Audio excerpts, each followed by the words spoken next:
Doctor Babasaheb మనకు స్వేచ్ఛనిచ్చిండు, మాట్లాడే స్వేచ్ఛనిచ్చిండు, కొట్లాడే స్వేచ్ఛనిచ్చిండు, ప్రభుత్వం మీద తిరుగుబాటు చేసే స్వేచ్ఛనిచ్చిండు, ప్రజాప్రతినిధులను నిలదీసే స్వేచ్ఛనిచ్చిండు.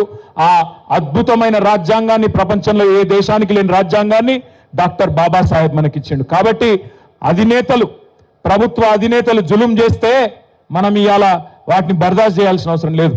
తిరగబడచ్చు, మాట్లాడచ్చు. ఎన్నికల్లో హామీలు ఇచ్చి మాట తప్పితే ఖచ్చితంగా నిలదీయచ్చు. అడగాలి, నువ్వే అన్నావు కదా కేసీఆర్ 10,000 ఇస్తున్నాడు, నేను 15,000 ఇస్తా అంటివి, 2 లక్షల రుణమాఫీ చేస్తా అంటివి, వచ్చిన 2 లక్షల రుణమాఫీ జరిగిందా ఇక్కడ? మరి ముఖ్యమంత్రి గారు అబద్ధాలు చెప్పొచ్చా? ఎంత సిగ్గు లేకుండా అబద్ధాలు చెప్తున్నాడు. 2 లక్షల రుణమాఫీ చేసిన అంటాడు. మొదలు నువ్వే మీటింగ్ పెట్టినావు డిసెంబర్లో, 23 డిసెంబర్లో మీటింగ్ పెట్టి ఏం చెప్పినావు? రుణమాఫీ కావాలంటే 49,500 కోట్ల రూపాయలు అవసరం పడుతుందని చెప్పి నీ ప్రభుత్వమే చెప్పింది. కానీ ఇవాళ వరకు నువ్వు ఇచ్చింది 11-12,000 కోట్లు మాత్రమే. మరి ఏ లెక్కనైతుంది రుణమాఫీ? చారాన కూడా కాలే ఎక్కడ కూడా. నేను అందుకే రేవంత్ రెడ్డిని అడుగుతున్నా, దాస్యానాయక్ తాండా ఇక్కడ నుంచి అడుగుతున్నా మళ్ళొక్కసారి, రేవంత్ నువ్వు ఎక్కడికి రమ్మంటే ఎక్కడికి వస్తా? రాష్ట్రంలో నీ సొంత ఊరు కొండారెడ్డి పల్లెకి పోదామా, పరిగి ఎమ్మెల్యే సొంత ఊరు శివారెడ్డి పల్లెకి పోదామా, లేదా దాస్యానాయక్ తాండాకు వస్తావా, లేదా కొడంగల్ కోదామా? ఎక్కడికైనా సరే ఏ ఒక్క ఊర్లోనన్నా 100% రుణమాఫీ జరిగిందంటే నా ఎమ్మెల్యే పదవి కాదు, రాజకీయ సన్యాసం తీసుకొని వెళ్ళిపోతా అని చెప్పి నేను చెప్తా ఉన్నా. గిన్ని అబద్ధాలు, గింత పచ్చి అబద్ధాలు చెప్పుడు ఒక ముఖ్యమంత్రికి శోభనీయది, అది మంచిది కాదు. నేను చెప్తున్నాడు ఇంకొక అబద్ధం, రాష్ట్రంలో రైతు కూలీలందరికీ 12,000 రూపాయలు ఇచ్చేసినట. ఈ తాండాలో ఉండే రైతు కూలీలందరికీ వచ్చినాయి ఆ పైసలు? మొత్తం రాష్ట్రంలో ఉండే లక్షలాది మందికి 10 కోట్లు ఇచ్చిండు. కానీ అందరి ఖాతాలల్లో టకీమని 12,000 వేసేసినా అయిపోయింది అని చెప్పి నిన్న ముఖ్యమంత్రి గారు చెప్తా ఉన్నారు. ఇంత పచ్చి అబద్ధాలు ముఖ్యమంత్రి చెప్పవచ్చునా? ఇంత దుర్మార్గంగా మాట్లాడవచ్చునా? కేసీఆర్ గారు 28,000 కోట్ల రుణమాఫీ చేసిండని చెప్పి నువ్వే చెప్తావు అసెంబ్లీలో. మళ్ళా నిన్న నువ్వే కేసీఆర్ 12,000 కోట్లే చేసిండని మళ్ళా అబద్ధం చెప్తాడు. ఇంత పచ్చి అబద్ధాల ముఖ్యమంత్రిని మనం కూడా అందుకే పేరు మారవాలి. ఆయన పేరు అనుముల రేవంత్ రెడ్డి కాదు, అబద్ధాల రేవంత్ రెడ్డి. అబద్ధాలు తప్ప నిజం మాత్రం మాట్లాడాడు. ఆయనకేదో శాపం ఉన్నట్టుంది, నిజం చెప్తే తల 1000 ముక్కలు అవుతుందని కూడా శాపం పెట్టినట్టున్నాడు. అందుకే అబద్ధాలు తప్ప ఒక్క నిజం కూడా రాదు ఆయన నోట్లకెళ్ళి. దయచేసి నేను మిమ్మల్ని కోరేది ఒకటే, మా రైతన్నలు ముఖ్యంగా కోరేది, ఇవాళ ముఖ్యమంత్రి మాట మార్చిండు. 15,000 అన్నాడు, ఇప్పుడు 12,000 ఇస్తా అంటున్నాడు. ఆ 12,000 కూడా ఎప్పుడు ఇస్తాడో ఎవరికి తెలియదు. మార్చి 31 అంటున్నాడు. ఒకటి యాది పెట్టుకోండి, ఒకటి ఖచ్చితంగా గుర్తుపెట్టుకోండి, ఈ ముఖ్యమంత్రి ఈ ప్రభుత్వం వచ్చినాక ఇప్పటి వరకు రూపాయి రైతు బంధు కూడా ఇయ్యలే మీకు.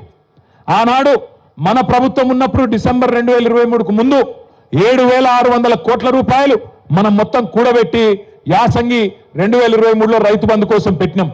పెడితే ఇదే రేవంత్ రెడ్డి, ఉత్తమ్ కుమార్ రెడ్డి వీళ్ళందరూ ఎలక్షన్ కమిషనర్ దగ్గర పోయి ఉత్తరం ఇచ్చినారు, మీరు రైతు బంధు ఇప్పుడు వేస్తే మొత్తం మళ్ళా ఓట్లన్నీ కేసీఆర్కి గుద్దుతారు కాబట్టి ఆపేయండి అని చెప్పి ఇదే రేవంత్ రెడ్డి, ఇదే ఉత్తమ్ కుమార్ రెడ్డి, ఇదే కాంగ్రెస్ పార్టీ ఆనాడు ఎన్నికల కమిషన్ దగ్గర పోయి ఆ రోజు ఆపిచ్చింది. అవే పైసలు, అవే 7,600 కోట్ల రూపాయలు మన ప్రభుత్వం, మన కేసీఆర్ గారు మన రైతుల కోసం పెట్టిన పైసలను 6 నెలలు సతాయించి దాదాపు పార్లమెంట్ ఎలక్షన్లప్పుడు ఓట్లప్పుడు మాత్రమే మీకు రైతు బంధు వేసిండు. ఆ తర్వాత ఒక్క రూపాయి కూడా ఈ రోజు వరకు ఇయ్యలే. వానాకాలం రైతు బంధు ఎగ్గొట్టిండు, మళ్ళీ ఇప్పుడు యాసంగి రైతు బంధు మళ్ళా డ్రామా చేస్తా ఉన్నాడు. 15,000 కాదు 12,000 అని చెప్తా ఉన్నాడు. అందుకే నేను మా రైతన్నలందరికీ ఒకటే విజ్ఞప్తి చేస్తున్నా, గుర్తుపెట్టుకోండి, ఎగ్గొట్టిన వానాకాలం రైతు బంధు కూడా మీకు రేవంత్ రెడ్డి బాకీ ఉన్నాడు 7,500 రూపాయలు. అది కూడా మళ్ళీ ఈయన చెప్పిన లెక్క ప్రకారం అయితే మరి తప్పకుండా 15,000 రూపాయలు మీకు అక్కడ కూడా బాకీ ఉన్నాడు. అదేవిధంగా మీకు మొదటి విడత యాసంగి 2023 కూడా ఎకరానికి 2,500 బాకీ ఉన్నాడు.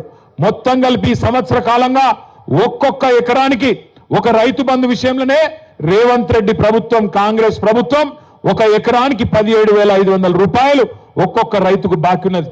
మీకు 4 ఎకరాలు ఉన్నదనుకో పొలం, ఒక్కొక్క ఎకరానికి రేవంత్ రెడ్డి మీకు 70,000 రూపాయలు బాకీ ఉన్నాడు. ఈ సంవత్సర కాలానికి 17,500 ఒక ఎకరం, 2 ఎకరాలకు 35,000, 4 ఎకరాలుంటే 70,000 రూపాయలు మీకు రేవంత్ రెడ్డి ప్రభుత్వం బాకీ ఉన్నది.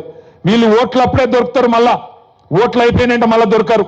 ఇప్పుడు మళ్ళీ సర్పంచ్ ఎలక్షన్లు ఉన్నాయి, మళ్ళీ రేపు మీ తాండాలో కూడా ఎలక్షన్ ఉంటుంది, మీ మండలం చౌడాపూర్లో కూడా ఎలక్షన్ ఉంటుంది. మళ్ళీ ఎలక్షన్లు ఉన్నాయి కాబట్టి రైతు బంధు డ్రామా. అప్పుడు పార్లమెంట్ ఎలక్షన్ అప్పుడు మళ్ళీ వేసినట్టు చేసిండ్రు పైసలు, మళ్ళా గాయబ్. మళ్ళీ ఇప్పుడు ఎలక్షన్లు ఉన్నాయి కాబట్టి మళ్ళీ డ్రామా. ఎలక్షన్లు బంద్ అయినాయి అంటే మళ్ళా దొరకరు. అందుకే కాంగ్రెస్ వాళ్ళు వస్తారు కదా, మళ్ళీ ఓట్లకి ఇంటింటికి అడగండి, ఏమాయ కొడక మరి వానకాలం రైతు బంధు పైసలు ఏమాయ అడగండి. మొత్తం ఒక్కొక్క ఎకరానికి 17,500 బాకీ ఉన్నాడు కదా, ఎప్పుడు ఇస్తాడు రేవంత్ రెడ్డి అని అడగండి. మొత్తం 17,500 ఇచ్చేదాకా దయచేసి ఖచ్చితంగా రైతన్నలు పట్టుబట్టాలి. గట్టిగా మీ సప్పట్లతో రేవంత్ రెడ్డికి మీ నిరసన చెప్పాలని చెప్పి కూడా నేను కోరుతా ఉన్నా. మా ఆడబిడ్డలు కూడా మీకు రేవంత్ రెడ్డి గారు 1-2 కాదు 12-13 నెలలకు 2,500 రూపాయలు చొప్పున బాకీ ఉన్నాడు, 30,000 రూపాయలు బాకీ ఉన్నాడు. అడగాలి మీరు, ఏమాయ కొడుక మరి 30,000 ఎప్పుడు ఇస్తావు, మరి అది ఇచ్చినాకనే మాట ఓటు అడుగు అని ఖచ్చితంగా అడగాలి. లగ్గమైన ఆడపిల్లలు ఈ సంవత్సర కాలంలో ఉంటే అన్న మరి తులం బంగారం ఏది అని అడగాలి. ఇట్లా మనం అడగకపోతే ఆ మహానుభావుడు భారతరత్న డాక్టర్ బాబాసాహెబ్ రాసిన రాజ్యాంగానికి అర్థం ఉండదు. ఎందుకంటే రాజ్యాంగమే మనకు వాక్ స్వాతంత్రం కల్పించింది, మాట్లాడే స్వేచ్ఛనిచ్చింది, ప్రభుత్వాన్ని ప్రశ్నించే హక్కునిచ్చింది, మాట తప్పిన వాళ్ళని నిలదీసే హక్కునిచ్చింది. ఖచ్చితంగా ఆ మహానుభావుడు చూపెట్టిన బాటలో నడుద్దాం. ఏ సమాజం కోసం అయితే అంబేద్కర్ గారు కలలు కన్నారో నిజంగా కూడా ఇందాక తమ్ముడు సంజీవ్ మాట్లాడుతూ చిన్న కులం పెద్ద కులం అని మాట్లాడాడు. చిన్న కులం పెద్ద కులం ఏముండదు, చిన్న గుణం పెద్ద గుణం ఉంటది.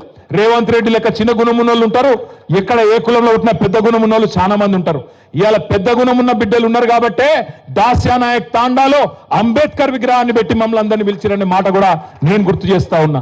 దయచేసి నేను మిమ్మల్ని కోరేది ఒకటే, మనం ఇవాళ అందరం కూడా ఇక 4 ఏళ్ళు ఉన్నది, ఎలక్షన్లకు తొందర ఏం లేదు. ఒకటే ప్రతిజ్ఞ తీసుకుందాం, ఈ ప్రభుత్వాన్ని అడుగడుగునా ప్రశ్నిస్తూనే ఉందాం. దానికోసం జైల్లో పెడతాడు కావచ్చు, నరేందర్ రెడ్డి గారిని పంపినట్టు, సురేష్ని పంపినట్టు, గోపాల్ నాయక్ని పంపినట్టు, ఆఖరికి హీరియా నాయక్ పరిస్థితి మీరు చూసే ఉంటారు. ఆయనకు సంగారెడ్డి జైల్లో ఛాతీ నొప్పి వచ్చింది. ఛాతీ నొప్పి వస్తే, గుండె నొప్పి వస్తే నిజంగా మనిషి అంటోడైతే ఏం చేస్తాడు, ప్రభుత్వం నడిపేటానికి మనసు ఉంటే ఏం చేస్తాడు, వెంటనే అంబులెన్స్ ఎక్కించుకొని ఒక దగ్గరలో ఉన్న బెస్ట్ హాస్పిటల్కి తీసుకుపోతాడు.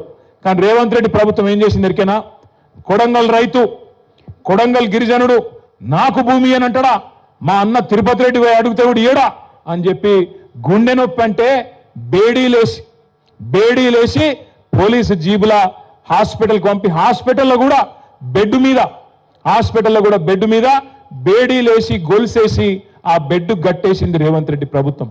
అందుకే నేనన్నా చిన్న గుణం ఉన్నోడు అని నేను ఉత్తగానే అనలే, ఒక ఇట్లాంటి చిల్లర పనులు చేస్తాడు కాబట్టే చిన్న గుణం ఉన్న ముఖ్యమంత్రి అన్నా.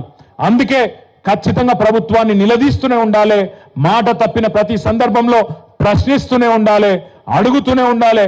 అయితే గీతే 1 కేసో 2 కేసో అవుతుంది, దాంతో మనకు ఫరక్ పడేది ఏం లేదు.